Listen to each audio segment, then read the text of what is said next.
Amigos, ¿cómo están? Muy buenos días, un abrazo grande para todos ustedes desde esta mesa ampliada de trabajo, casa llena, así que hablemos poco, 11:04 y entrevistas. Doménica, ¿cómo está? Buenos días. María Fernanda Perrone, buenos días. Andrés, Carlos Miguel, también nos acompañan el día de hoy, ombligo de semana, miércoles, prácticamente finalizar el mes, el miedo vuelve con las lluvias. Muchos sectores de la provincia con tempestades fuertes, lluvias copiosas. Y los problemas de siempre, por más de que ciertas autoridades sí salen enseguida a dar respuesta, los problemas de las lluvias siempre son los mismos. Carlos Miguel. Buenos días con todos, buenos días. Ahí está peinado, está cortado el cabellito. Sí, peinadito. Así lindo. No look. Como que vas a la escuela el primer día. Así Claro, si no entraba. Si no entraba. A toda la querida audiencia de RTP 96.5 Guayas Andrés, 98.7 en la provincia del Oro, bienvenidos. ¿Qué tal? Muy buenos días, saludos a todos los radioescuchas. Feliz, contento de contar con el panel completo. Feliz de verte, Mafer Perrone. Que tenemos nuestras discrepancias también. Pero a mí me encanta tener discrepancias. Lo que ocurre es que las tuyas son infundadas. No, jamás. Y deformadas. Jamás. Sí. Tu ideología se ha ido atrofiando en el camino, Mafer. Pero las ideologías son correctas. Cada persona tiene derecho a sentir, creer, pensar de acuerdo a sus convicciones. Es que el que seamos diferentes no es el problema. El problema es cuando yo quiera imponerte mi verdad o mi realidad. Ya sabemos que esta es una dictadura blanda. No. En esta mesa de discusión. Yo quiero bueno, pueden hacer revocatoria de mandato. Hablando de eso y del tema ideológico y de cada uno se puede identificar como le dé la gana. Un saludo cariñoso a mi buen amigo Tuto Patiño, que dice que se identifica como Terian y que está próximo a ya transitar por ese mundo, ya está a punto de conseguir. El nivel de los Terians, ¿no? Ya, es una pequeña moda, sí, una discusión media. Yo estaba indignada. Yo creo que tenemos problemas con el micrófono de Doménica. Doménica, tenemos problemas con su micrófono. No toque. Ya. Es allá lo que vamos a tratar de solucionar. No, usted no está saliendo al aire. Está saliendo como como en una especie de eco nada más de lo que pueden tomar nuestros micrófonos. A ver, en miércoles algunos temas para compartir. El día de ayer el pleno del Consejo Municipal Metropolitano de la capital de todos los ecuatorianos, la Carita de Dios, tuvo una posición, no en mayoría, pero sí aplastante, la posición que tomó el Consejo frente a una demanda por inconstitucionalidad en relación a la ley de la eficiencia para los gobiernos autónomos descentralizados. Y más o menos un poco el resumen que se presenta es que el alcalde Pavel Muñoz le decía, a los concejales, decidan ustedes dónde van a comenzar los recortes. Pero mientras esto ocurría el día de ayer, también en una entrevista, el doctor Enrique Herrería, secretario jurídico de la presidencia, pues daba también su análisis, y era al final lo que él decía: no van a encontrar ni una coma como para que se pueda sustentar la demanda por inconstitucionalidad. Sí, a mí el secretario jurídico me parece, no lo conozco personalmente, pero he podido leer sus extractos, sus sentencias, que tiene mucha solvencia jurídica. Creería yo que es de lo mejor que ha podido reclutar el gobierno para ocupar esa posición. Ya lo habíamos comentado más en días anteriores también con Carlos Miguel sobre las discrepancias que teníamos. Yo estoy a favor de que se haya aprobado esta ley de control de gastos, por decirlo de alguna forma, de los gobiernos autónomos descentralizados, y me parecía también muy particular la exposición que hacía Pavel Muñoz, porque desglosaba de manera macro en una especie de calculadora, que era lo que se tenía que eliminar para poder alcanzar pues estos límites o este total de reducción. Y yo veía rubros que, a pesar de que, por ejemplo, y lo conversamos antes, poniendo el caso de Durán, donde no tienes un abastecimiento de agua potable, no tienes alcantarillado, no tienes un despliegue de un sistema de aguas lluvias, a pesar de eso sigas teniendo malos gastos en otro tipo de actividades proselitistas en medios de comunicación pautas, me parece insólito. Entonces, yo estoy de acuerdo que se puede haber debatido y se puede perfeccionar también, pero por el momento lo que tenemos es a lo que se tienen que ajustar los GATS, y que sí, que ya empiecen a hacer obra gris de la que no se ve, pero la que tiene impacto real. Ok, tú sabes que estamos en una línea no tan opuesta, creo, en la regulación a los GATS. Creo que hay GATS que son muy irresponsables en su manejo, que priorizan cualquier otra cosa menos que sea el servicio, la atención, el desarrollo y el progreso real, ¿no? Atendiendo las demandas fundamentales y básicas que tienen. ¿Sí? Perdona que te interrumpa. No, y para ser ecuánime, estoy a favor de esta regulación, pero me parecería que se deberían aplicar los mismos criterios para el gobierno nacional, donde ya dejaríamos de repartir tanto bonos de manera discrecional, tanta regalía, y sino que se empiece a canalizar todos esos recursos a que un sistema de salud esté operativo, a que existan obras de carretera, infraestructura, entre otras cosas. Y además de eso, el ponerte al día con los gobiernos autónomos, y no sé si esto va... A ver, porque los gobiernos van a tener que ajustar su presupuesto ahora en agosto, ¿sí? Pero el dinero que se les debe es de los 2 primeros meses y algo del año pasado, entiendo. Ahora soy imprecisa en eso, si ya se cumplió con diciembre. Pero sí, también hacer el pago y evidentemente hacer los ajustes necesarios en CERCOP. Lo de fondo, es que para mí lo de fondo es lo siguiente.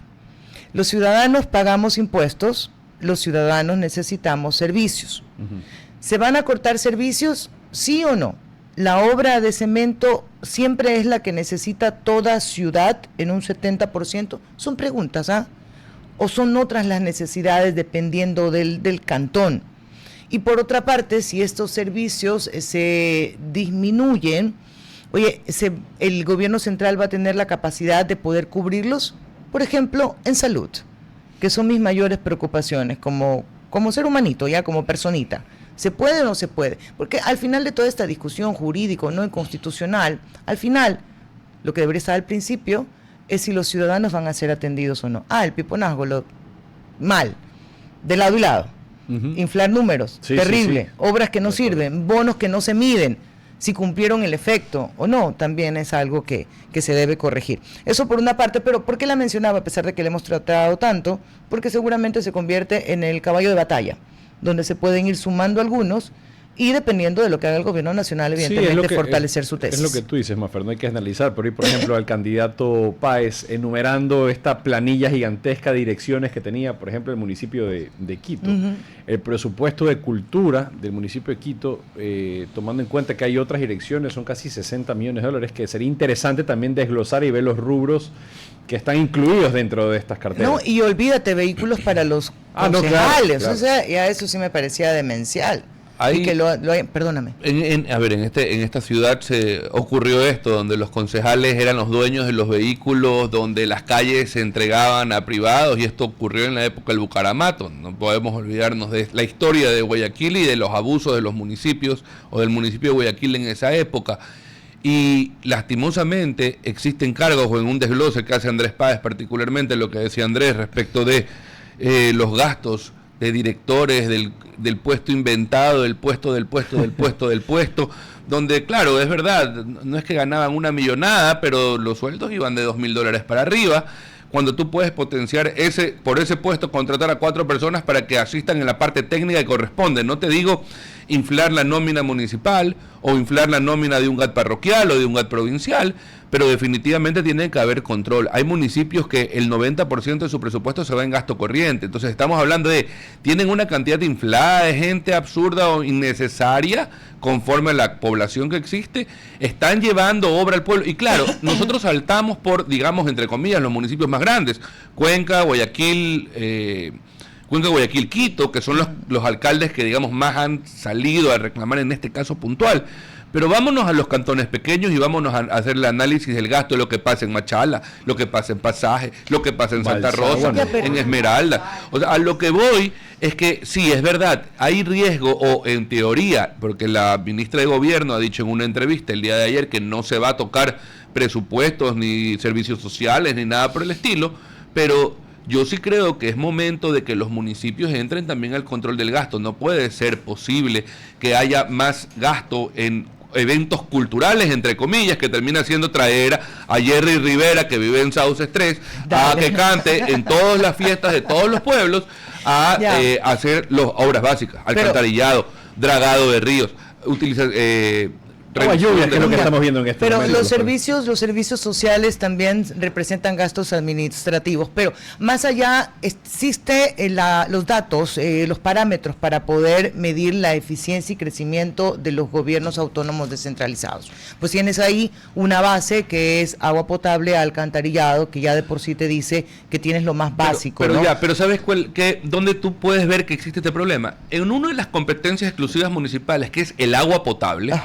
resulta que ahora es un drama porque no saben cómo cobrar la tasa. Y en Quito, por ejemplo, no solo se ha duplicado, se ha triplicado el costo de la planilla de agua. ¿Por qué? Porque no hicieron... Pero es por recolección de basura. Por supuesto, por recolección de basura, pero no hacen el análisis y dicen, ay, es que es culpa del gobierno porque sacaron de la planilla de luz. Espérate, pero tu competencia es el agua. Tú tienes que tener un mecanismo, un organismo. Y en Guayaquil ya se hizo en el año 2000, me parece 21, donde se puso el cobro de la planilla de recolección de basura en la planilla del agua. Es que, a ver, es que eso no es culpa del gobierno. El contrato fenecía en el mes de diciembre y lo que es. Y los gobiernos seccionales debían estar preparados porque no sabían si esa contratación iba a continuar. Por supuesto. Y no lo hicieron. Sí. Y ahora resulta que golpearon a la gente más pobre de todas las ciudades con unas tasas de recolección de basura en lugares donde ni siquiera pasa el camión recolector. Entonces, ¿de qué alaraca estamos hablando a través de determinados alcaldes puntuales o muchísimos, aunque muy pocos han salido realmente a reclamar, de 222 alcaldes que hay en este país? Y no pueden ni siquiera regular el tema del control de cómo cobrar el agua potable. Pero a ver, la recolección de basura. Hay ineficiencias y eso yo lamento que no la puedan reconocer las autoridades. A mí me hace muy feliz cuando escucho autoridades que dicen, oye, no estamos listos, esto es así, va a haber un desfase, es culpa nuestra, nos responsabilizamos sobre aquello, vamos a tratar de ajustarlo y a enmendarlo. Pero yo casi nunca escucho ni de autoridades seccionales ni centrales hacer ese reconocimiento. Bueno, es que eso, Maffer, en la parte política, yo creo que a nivel mundial es muy difícil encontrar un administrador de una ciudad, de una provincia o de un país que diga, me he equivocado, vamos a cambiar de rumbo. Pero en todo caso, eso sería en el mundo ideal, saber reconocer y también hasta dónde el límite de cada municipio de poder no hacerse un coleccionista de competencias, porque al pedir una competencia, ok, te viene con los recursos, pero también tienes que, la palabra misma lo indica, tienes que ser competente para poder generar el servicio que la ciudadanía se merece. Vamos a nuestra entrevista, ¿les parece, chicos? 11:16, ya tenemos en pantalla. Justamente vamos a hablar sobre una encuesta que ha estado en las redes sociales desde ayer, ¿verdad? Desde ayer, si no me equivoco, y vamos a analizarla en este momento, 11:16. Nuestro entrevistado nos acompaña. Le doy. Sí, por favor. Le doy la bienvenida. Alejandro Varas Hinojosa, ingeniero informático de gestión, máster en IA y Big Data, diplomado en ciberseguridad y ciberdefensa. Análisis de las encuestas realizadas por la encuestadora CIES. ¿Cómo está usted? Bienvenido, buenos días. ¿Qué tal? Muchas gracias por la invitación. Buenos días con todos. Buenos días. Será un análisis estadístico, no, nada ideológico. Esto es advertencia de producto para quienes nos están escuchando, ¿ok? Antes de que comiencen a alterarse por eso. A ver, el dato que a mí me parece más relevante, ya luego mis compañeros le plantearán sus preguntas, y contradictorio, es entre un análisis, entre una percepción de incremento de agrado con el gobierno de 37 a 38, pero al mismo tiempo un incremento de pesimismo generalizado, que está en el 78% o algo más. ¿Cómo se viven estas contradicciones? Lo que para mí es contradicción, a lo mejor está clarísimo para usted. Claro, y qué bueno que hiciste la aclaración al inicio. Definitivamente tenemos que aprender a separar la razón de la pasión, especialmente en temas electorales, porque puedo dar testimonio personal y poder decir, mi 2025 en términos profesionales no me ayudó a cumplir mis metas comerciales. Sin embargo, yo entiendo que cuando un gobierno decide tomar las riendas de la seguridad integral, bien o mal, nos guste o no nos gusten las formas, y llegan a impactar la estructura del narcotráfico, especialmente en el entramado del lavado y la corrupción, obviamente la economía colapsa. Ya tenemos que comenzar a pensar, voy a decirlo de una manera casi técnica, multivariable. Ya entender que una acción puede desencadenar más de una reacción. Entonces tenemos que tomar en cuenta que puede ser cierto que la gente esté pesimista porque la percepción de la ciudadanía puede ser aquella, porque microeconómicamente lo estamos sufriendo, pero tal vez el gobierno, para poder tener una buena imagen internacional, se está fijando en cifras macroeconómicas, que son las que nos van a permitir acceder a mejores créditos o inclusive estrechar mejores relaciones con gobiernos amigos o inclusive ser parte de comunidades que nos puedan traer beneficios comerciales a mediano o a largo plazo. El problema es que tal vez en el corto plazo, en el día a día, no lo estamos sintiendo como se lo ve mediáticamente, y obviamente el factor político está muy conectado a lo pasional, porque en la actualidad la política partidista es más de si quién me cae bien y quién me cae mal, y no de qué tan buena es la gestión y qué tanto la puedo observar para ayudar a mejorarla. Alejandro, depende del lado del charquito en el que la gente se encuentre, se fija más en la valoración positiva, que es un 38%, y otros resaltan ese 62%, 70 y algo por ciento de, 62% de calificación negativa. ¿En dónde se debe enfocar uno para tener un análisis más equilibrado? Yo creo que tenemos que fijarnos en algunos factores. Lamentablemente no creo que pueda ser de una sola perspectiva. Yo creo que los ciudadanos hacen lo correcto en darse cuenta si el bolsillo tiene hueco o el bolsillo tiene suficiente dinero para cubrir lo esencial y también poder aspirar a poder invertir mejor en su calidad de vida, pero por otro lado también poder darnos cuenta que nos está demostrando el mercado.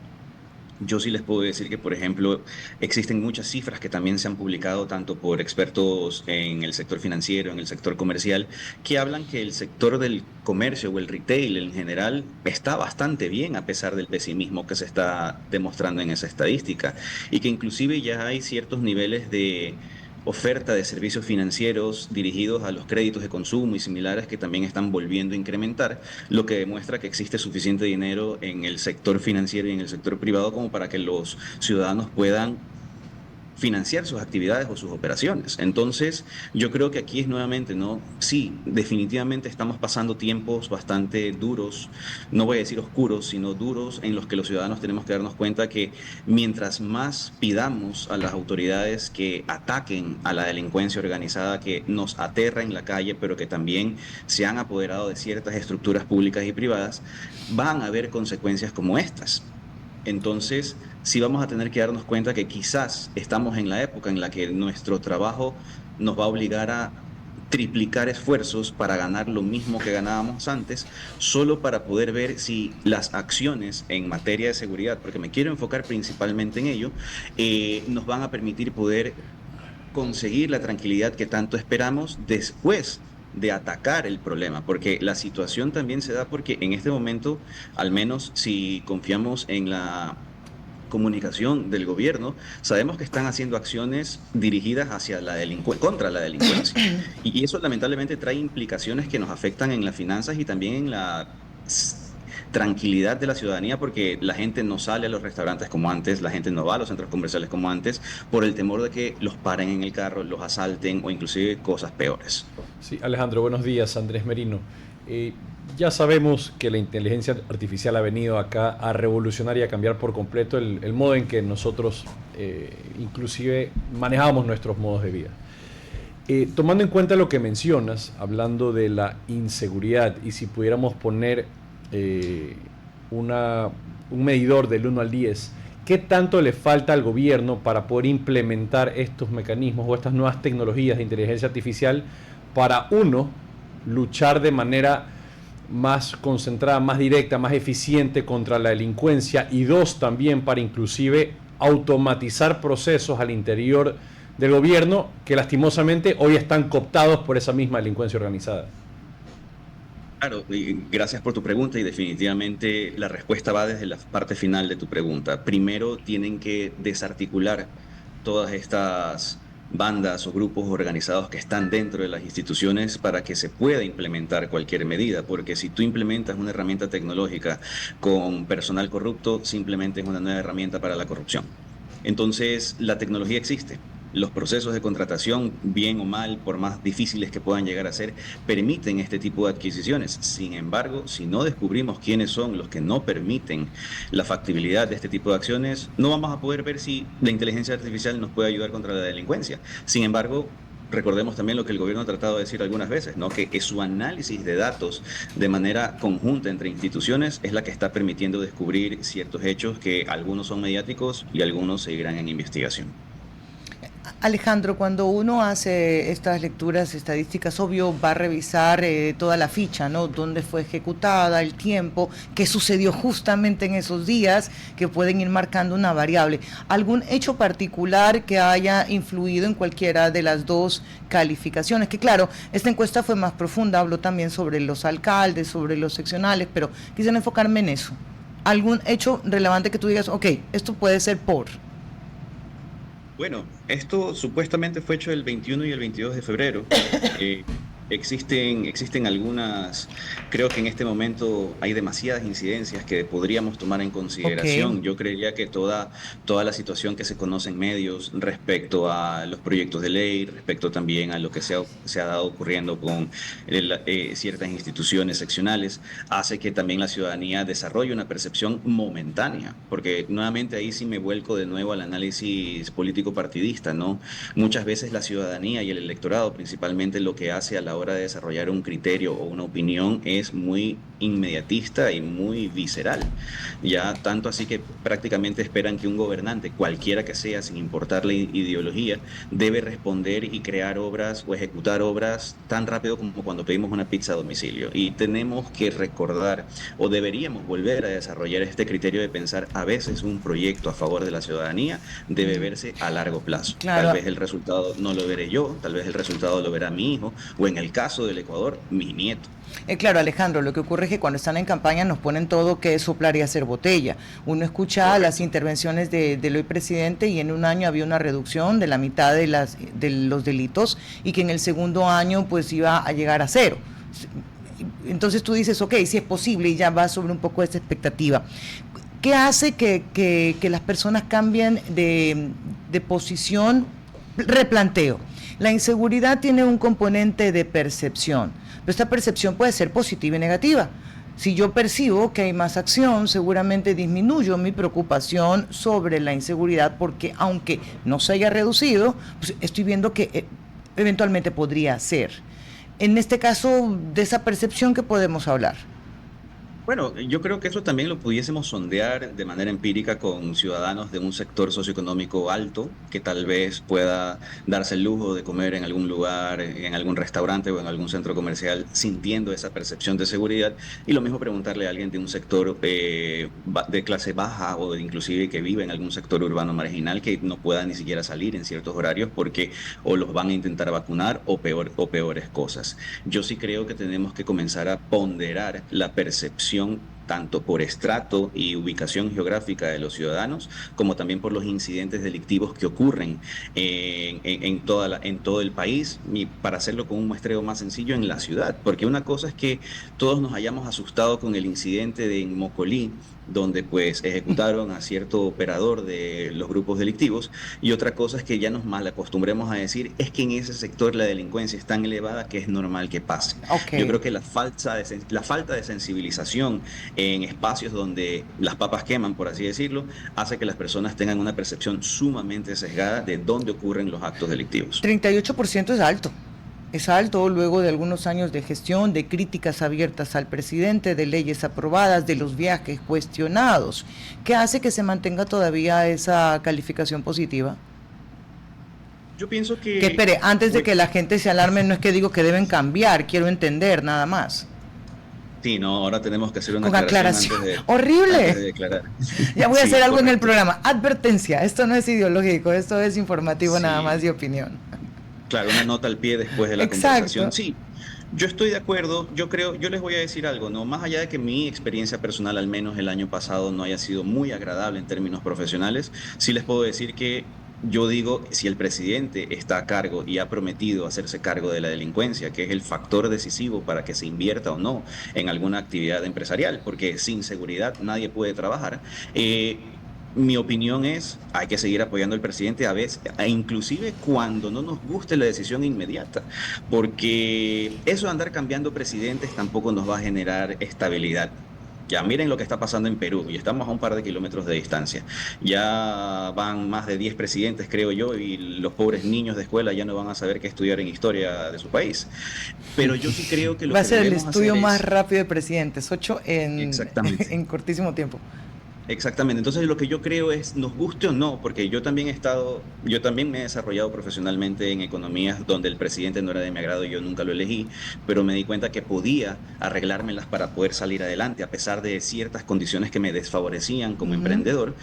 Lo mismo ocurre acá. Si a la gente no le gusta cómo actúa el presidente, por lo menos díganle, presidente, siga haciendo su trabajo, acabe con la delincuencia, déjenos trabajar gracias a ese resultado. Y si sí les gusta o si tienen una mejor opción, que presenten a un candidato que sea un buen contendiente. Pero voy a decir algo que tal vez cierta población joven que esté escuchando el programa no lo va a entender, pero yo a veces critico internamente con ciertos amigos. Yo creo que la comunicación política del Ecuador, por culpa del marketing político actual, se ha vuelto tan sensible y tan vulnerable que parece el guión de un encuentro de lucha libre profesional, de aquella que sale en televisión, en la que en un día son amigos y al otro día son enemigos, y luego se vuelven a ser amigos y luego se pelean de nuevo. Entonces, yo creo que ya no estamos para tolerar política pasional. Estamos en este momento en la obligación de exigir que la política sea objetiva, basada en resultados, y que eso nos permita saber si estamos eligiendo a la persona adecuada. Porque me conecto también con el argumento que dijeron antes de mi intervención. Yo tampoco estoy de acuerdo que sigan financiando conciertos de artistas populares que solo vienen a entretener, pero a seguir fortaleciendo el populismo, cuando en realidad el ocio y el entretenimiento también pueden ser constructivos. De hecho, Entonces, Alejandro, nos quedamos con varias preguntas, pero nada, que conversamos en los próximos días. Un abrazo, gracias. Gracias a ustedes. Buen día, Alejandro. Gracias por compartir con nosotros lecturas. Ya tendremos otra también sobre estas encuestas. Y hay que llamarlo también para que nos hable sobre la ley de protección de datos, experto en análisis de protección de datos, Alejandro, de los pioneros, de hecho, los primeros que hablaron en este país de la protección de datos y qué está pasando con nuestros datos, sobre todo en redes sociales. Es interesante lo que dice Alejandro, definitivamente, respecto a cómo tomar y cómo analizar esta métrica, que es un poco diferente entre lo uno y lo otro, ¿no? Es como que es raro, pero creo yo que así piensa el ecuatoriano actualmente y lo podemos ver reflejado en estas métricas que son importantes de analizar y de entender el porqué, ¿no? El porqué en algo tenemos tanto pesimismo, pero al mismo tiempo hay un respaldo importante a la acción del gobierno del presidente de la República. 11:30. Vamos a ir al corte. Ya regresamos. RTP 96.5, a la conquista del mundo digital. Programas de opinión con referentes de la comunicación. Noticias para contar todo lo que está pasando en todo momento. Una variedad de segmentos con lo que necesitas saber. Todo para mantener a nuestra audiencia y seguidores siempre bien informados. Siempre RTP. Buena compañía. 11:38, antes de continuar con nuestra siguiente entrevista, recordarles como siempre que ahora ya en época invernal hay que tener más cuidado que nunca con los vehículos y por eso soy testigo y cliente de SIM, donde mi tranquilidad tiene nombre y se llama SIM. Está en Mapingo Oeste, Avenida Sexta y Calle Tercera, los pueden seguir en sus redes, en Instagram, @sim.fj, así que ya saben, cuidan de ustedes y de su familia, mi tranquilidad se llama SIM. 50% de descuento. Totalmente. No, total gratuidad, gratuidad máximo, en la alineación, Excelente. miércoles, jueves, viernes y sábado, si usted dice que ha escuchado este mensaje. Y también para escoger American Express de Banco de Guayaquil es escoger la mayor cantidad de beneficios con una tarjeta de crédito, es viajar a más de 1.900 salas VIP, disfrutar experiencias gastronómicas y eventos exclusivos, comprar con promociones, recompensas y diferidos especiales, eso que nos encanta, diferidos especiales sin intereses, y también sentir tranquilidad en cada viaje porque usted está protegido en cada uno de ellos y también en las compras, porque cuando tienes la mejor tarjeta, cada instante se vuelve extraordinario. Lo que sigue con American Express. Y antes de entrar en la entrevista, permítame hacer uso de mi dictadura blanda, Por favor, como dicen señora ustedes. blanda no es. Y quiero decir algo que me parece oportuno. La comunicación nos da la oportunidad de expresarnos con responsabilidad. Y en función de eso la mayoría de los periodistas actuamos, con la ética, con la información de por medio y con la opinión, que la opinión es una posición frente a un tema y que tiene que ser aclarado que es una opinión y que no es una noticia. Y el estar opuesto a la posición oficial de cualquier espacio, central, seccional, parroquial, lo que usted quiera, no te convierte en enemigo de, mientras, insisto, tenga fundamentos para poder hacerlo. cada opinión que yo hablo de manera general sobre quienes trabajamos en este medio de comunicación. La opinión o la información que presentamos no busca aplaudir a las personas, nunca ha sido nuestra forma de hacer periodismo y comunicación. Tampoco buscamos boicotear ningún tipo de gestión. Cumplimos el rol de medio de comunicación siendo críticos con las gestiones, las diferentes gestiones. No procuramos buscar partido. Yo no tomo partido de la situación en la que se vive, pero un país siempre necesita a un periodismo crítico, porque al final del día son los que, si bien es cierto, consejos y con filtros, presentan información. Y la crítica, aunque algunos no lo puedan reconocer, le hace bien a la gestión pública, porque exhibe cuáles son los problemas. Y porque, ¿saben qué? Los problemas no son los medios de comunicación y los periodistas que exponen las deficiencias de la administración pública general. No son ellos, el problema no se queda ahí, porque esto está en la base, y en algún momento la base, por cualquier tipo de medio, va a reclamar sus derechos a ser atendidos. En salud, en educación, vial, lo que está pasando con las inundaciones ahora, no es justo que se le responda siempre lo mismo a los ciudadanos. Entonces, el rol del periodismo es ser crítico, y este medio de comunicación en el que he podido trabajar por más de 15 años, ha demostrado que no toma partidos, que el único rol que jugamos es el de ser medio de comunicación, exponiendo nuestra posición frente a personajes y a hechos. Y con opiniones variadas siempre, en pro, en contra, más sencillas, más llegaste mejor, no llegaste mejor, pero la búsqueda siempre es mejorar en conjunto de la mano de medios de comunicación responsables a la sociedad, y también ejercer críticas responsables a determinados actos de gobiernos nacionales, municipales, provinciales, parroquiales y de la sociedad en general. Aquí hemos hablado de todo un poco y de temas muy variados, con opiniones muy particulares que a veces son muy diferentes la una de la otra. Aquí hemos tenido, y ustedes han sido expectantes de las discusiones que hemos tenido, María Fernanda, yo, Andrés, Doménica y bueno, y el resto de compañeros de los otros programas, pero la búsqueda siempre es tener este debate que aporte a la sociedad y que no sea un debate que siga polarizando a este país, que lastimosamente en la polarización se va por las vías de extremos, que es lo que no se busca y es lo que no queremos. Bueno, vamos a pasar ahora, cuando son las 11:43, a nuestra siguiente entrevista. Nos acompaña presencialmente Daniela Febres Cordero, ella es rectora de la Unidad Educativa CREAR. Me voy. Máster en Intervención Social en la Sociedad del Conocimiento.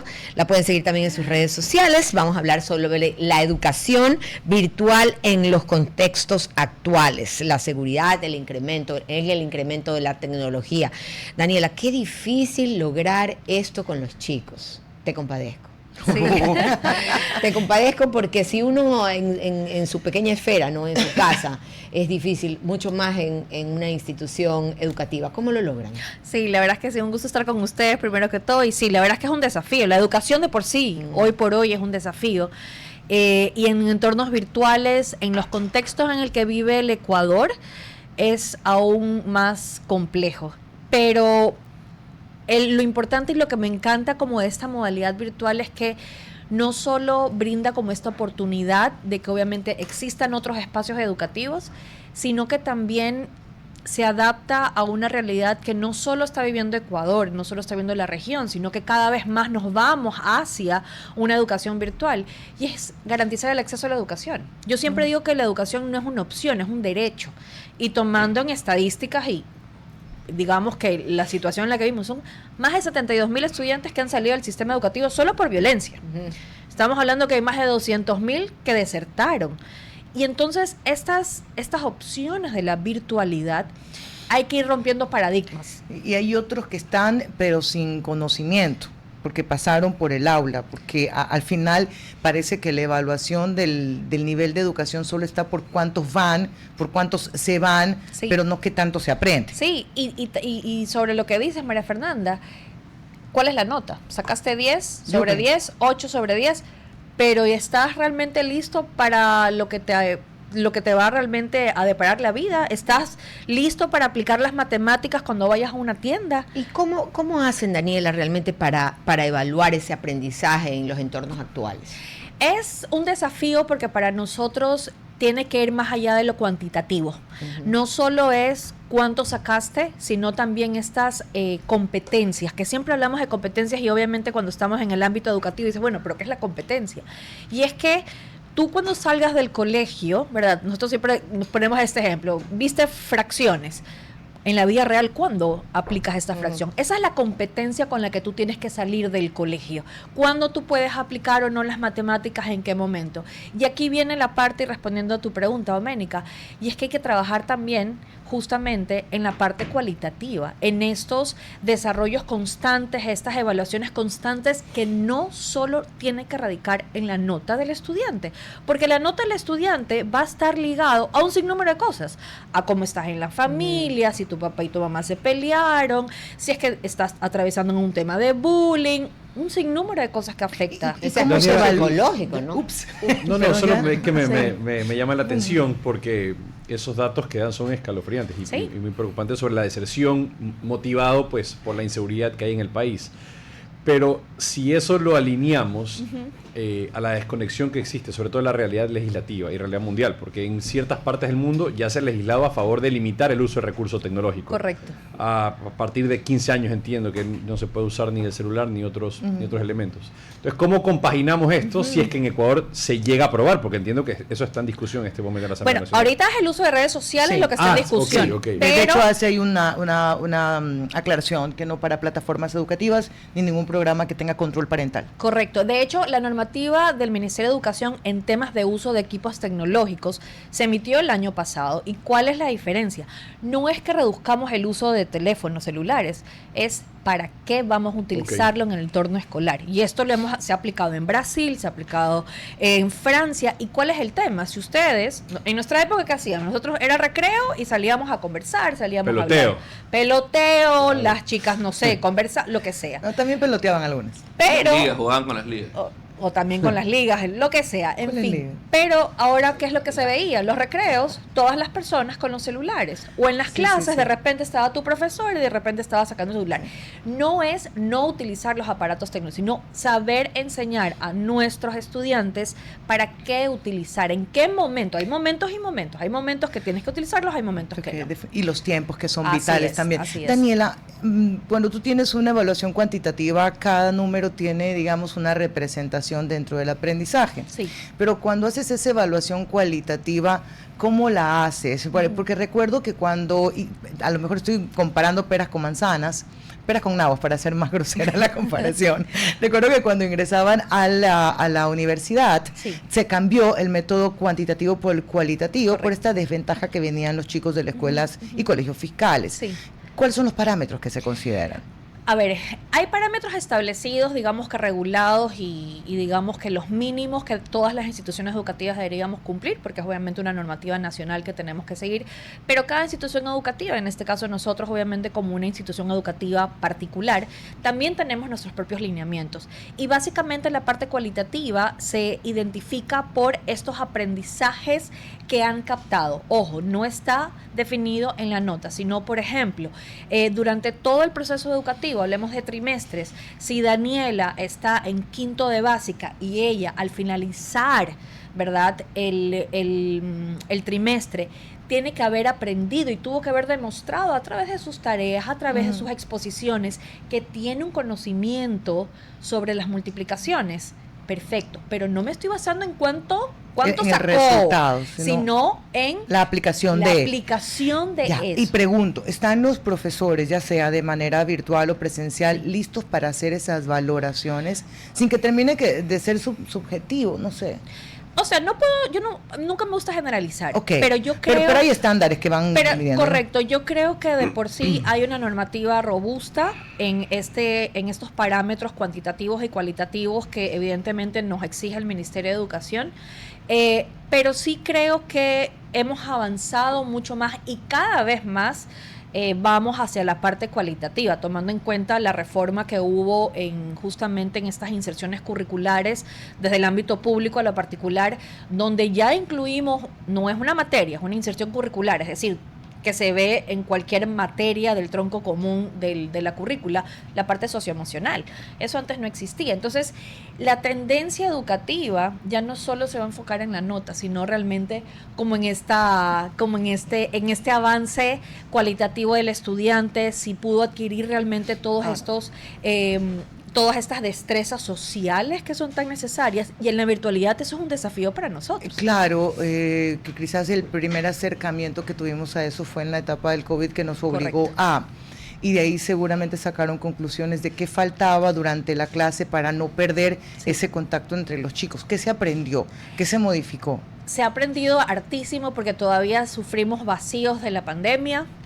Estamos obviamente atravesando los vacíos de un contexto de inseguridad, y el gap se hace cada vez más como hondo, pero en la parte, en crear específicamente, lo trabajamos y lo contextualizamos, porque esto ya es una iniciativa también de cada institución educativa, y eso es algo que hay que dejarlo claro. Nosotros, por la visión que tenemos de que no es tener estudiantes por tener estudiantes, es que todo el proceso pedagógico, todo el proceso educativo cumpla y que esta persona que salga esté lista. Ahora, la parte socioemocional lo trabajamos con nuestros DESes, los tutores. Tenemos espacios virtuales donde los estudiantes es como su espacio, digamos que safe space, como tu espacio libre para poder hablar de lo que tengas que hablar. ¿Por qué? Porque la virtualidad justamente no te permite de ver, tocar, sentir. Si una profesora en un paralelo normal, digamos que si te ve acostado en la mesa, dice, esto no es normal, ¿por qué María Fernanda está acostada y no está hablando y no está interactuando? ¿Ya? Pero la virtualidad nos permite poder innovar, y eso es algo que sí tengo que reconocer por parte del equipo académico, es eso, entender que si bien hay muchas virtudes en la virtualidad, hay muchas cosas que fortalecer. Daniela, ¿se han encontrado con posiciones así de como, si ya existe la IA, si ya está ChatGPT, ¿yo para qué estudio? Sí, por supuesto que sí. Aparte, yo creo que al inicio... O sea, yo no digo eso, pero sí se lo he encontrado. No creo que se pudiese ver en universidad. Yo soy profesora de universidad y es como un desafío de decir, oye, ¿qué trabajo les mando a los chicos, digamos? Porque van a utilizar la IA en todo sentido. Pero creo que hoy por hoy es una tendencia realmente de este año 2026, es que no le tengamos miedo a la inteligencia artificial, sino que los profes realmente sepan utilizar la IA. Pero si no, más bien digo, no que le tienen miedo, sino que es súper pana la ChatGPT, entonces yo para qué me esfuerzo y ándale, ya al final te pongo un par de parámetros y ya tú me haces la tarea. Digo, ¿para qué me esfuerzo? Pero por eso, ¿cómo motivamos eso? Por eso regreso al primer punto, porque la IA, en tal caso, si nos estamos basando en que va a ser un aprendizaje autónomo, ¿verdad? No vamos a necesitar de una persona que me está enseñando día a día, sino que me voy a meter a ChatGPT que me va a enseñar todo. Estamos solo aprendiendo, pero no estamos desarrollando las competencias. Gracias. Y eso es la necesidad de la persona que perennemente te está dando seguimiento, te está dando un feedback, te está dando una retroalimentación.